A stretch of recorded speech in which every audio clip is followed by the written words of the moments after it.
Yan, magluluto tayo ng adobo with a twist. Kasi nga darating yung asawa ko, galing siyang Brooks Point. At syempre, pag uwi niya, kailangan may kakainin. Pagdating niya, may makakain siya. So, kaya magluluto tayo ng adobo na manok na may sahog na baboy. Basta yun na yun siya, magluluto tayo. And then, yan yung mga gagamitin natin. At with a twist yan siya. Kasi nga, para maiba naman yung adobo natin. Yan, pinapainit na natin yung mantika at ilalagay na natin yung sibuyas. Ayan, nakalagay na ang sibuyas. Gigisahin na lang po natin yan. At pag makita nyo mag-golden brown na, lalagay naman natin ang bawang. Ayan, nilagay ko na yung bawang at sibuyas. Gigisahin na lang natin yan.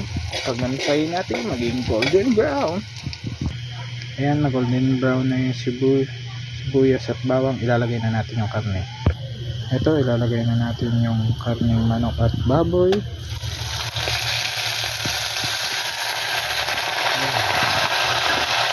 Ayan natin, halo-halo lang natin ito.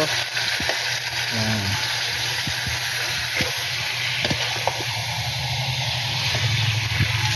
Haluin lang natin ito at antayin natin siya mag-isa sa sarili niyang mantika. After that, lalagyan na natin ng pampalasa. Yan, pakukuluan lang muna natin siya ng mga ilang minuto mula sa sarili niyang mantika. At mamaya lalagyan na natin ng pampalasa ko. Ganito lang yan siya. Kaya lang muna natin siya maluto sa sarili niyang mantika. After that, mamaya na nyo na malalaman kung ano ilalagay ko. Ayan, pansin nyo, nagisang siya sa sarili niyang mantika. So, ngayon, ito yung twist. Imbis tubig yung ilalagay ko na pampalambot niya, ang ilalagay natin ay soda. Para mas mabilis siyang lumambot at may lasa na siya. Ayan, pinapalambot para mabilis siyang lumambot. Lalagyan lang natin ng soda para malasa siya kaagad. So, ayan, nalagay na natin ng soda. Lagyan pa natin ng powder. Ayan, rin. At saka pamintang durog, pampalasa niya. Konti lang kasi hindi naman masarap pag marami yan. Pampalasa lang yan talaga. Ayan, antayin na lang natin siyang kumulo dyan para umangat na yung lasa niya. At tatakpan natin para yung lasa niya makulog. After mamaya, lalagyan na natin ng toyo at saka ng... Ayan, since kumukulo na, lagyan na natin ng konting toyo. Tansyahan lang ito. Ayan, lagyan na lang natin ng toyo. Hantayin natin ulit kumulo. Haluin na lang natin yan. Ayan, ihahaluin na natin para yung toyo is kumagat na yung alat niya, yung lasa niya. Ayan, ayan. Ayan lang yan siya. Ayan, after natin lagyan siya ng soda at saka ng toyo, natuyuan na siya.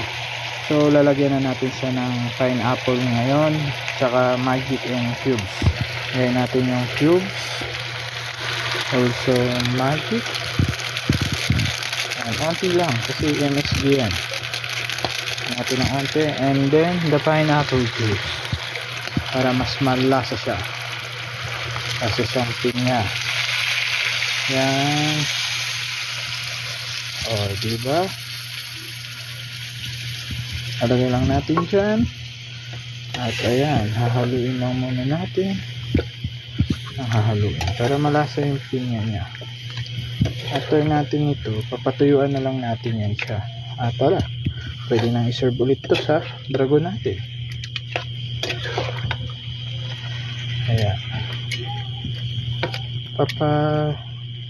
lambutin na lang natin yan, papatuyuan din para lambutin.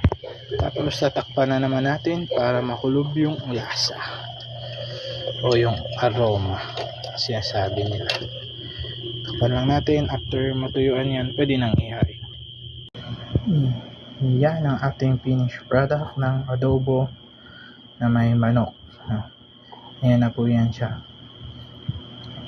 Bukas bahala na dito si dragon ko at siya na lang ang kakain. Papalamigin ko na lang ito at kakain para bukas may makain siya pagdating niya dito.